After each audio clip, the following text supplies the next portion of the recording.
Advocate وہاب بلوچ نے join کیا ہے جو کہ سینٹرل پریزیڈنٹ ہیں لا ویلفیئر ویٹ مس سارا پلیز سینٹرل پریزیڈنٹ ہیں لا ویلفیئر ایسوسی ایشن کے عبدالوہاب بلوچ صاحب. جی بلوچ صاحب یہ مس سارا میر ہمارے ساتھ موجود ہیں. بلوچ صاحب پہلے بتائیے گا کہ پارلیمنٹ میں 27ویں آئینی ترمیم کی منظوری کے لیے 224 ووٹ درکار ہے. حکومت اتحاد کو 237 اراکین کی حمایت حاصل ہے. 27ویں ترمیم کیا ہے, اس کا کیا ایجنڈا ہے, کیا بینیفٹس ہیں, کیا ایڈوانٹیجز ہیں, کیا ڈس ایڈوانٹیجز ہیں, ویدر یہ ہونی چاہیے یا نہیں ہونی چاہیے, آپ حق میں ہیں یا نہیں ہیں؟ ایڈوکیٹ وہاب بلوچ صاحب کیا کہیں گے آپ؟ اچھا شکریہ آپ کا عمر عزیز صاحب, آپ نے مجھے بڑے اہم ٹاپک کے اوپر مجھے آپ نے مدعو کیا ہے. میں آپ کو 27ویں آئینی ترمیم صرف ایک قانونی ترمیم نہیں ہے. جی عمر عزیز صاحب, جی جی آئی ایم لسننگ. ہاں جی, یہ قانونی ترمیم نہیں ہے, یہ تو بلکہ وفاقی توازن کو چیلنج کرنے والی پیش رفت ہے. آئین کی روز یہ کہتی ہے کہ وفاق کی بنیاد صوبوں کے اعتبار پر قائم ہے. اگر ترمیم سے یہ توازن متاثر ہوتا ہے تو یہ پورے وفاق کے ڈھانچے کے لیے خطرہ بن جاتی ہے.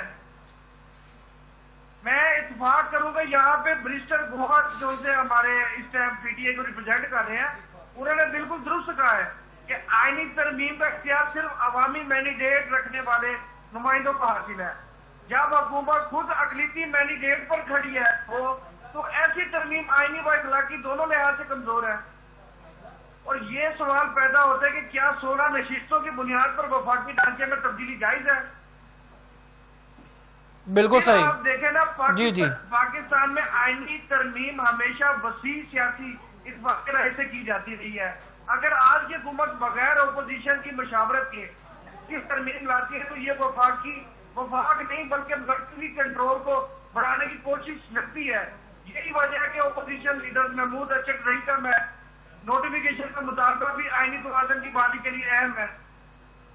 اچھا پھر ہم آ جائیں کہ تیسرا یہاں پہ نقطہ ایک اور ہے. جی دوسری طرف عوامی سطح پر مسائل جیسے ہمارے آٹے کی قیمت میں اضافہ کرنا پر پابندی اور مہنگائی, یہ سب اس باتوں کا ثبوت ہے کہ حکومت عوامی ایجنڈے سے ہٹ کر آئینی طاقت کے کھیل میں مصروف ہے. عوام کو ریلیف کے بجائے ترمیمی سیاست دی جا رہی ہے.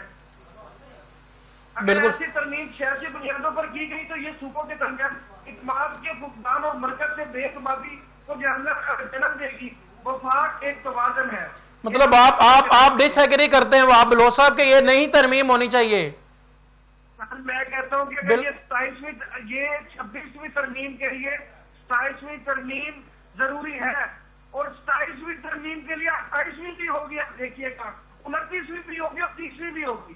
بالکل صحیح, بالکل صحیح. بلوچ صاحب میں دوبارہ آپ کی طرف آتا ہوں. جی مس سارا میر صاحبہ کیا کہیں گے؟ 27ویں ترمیم وفاق کے لیے خطرہ قرار.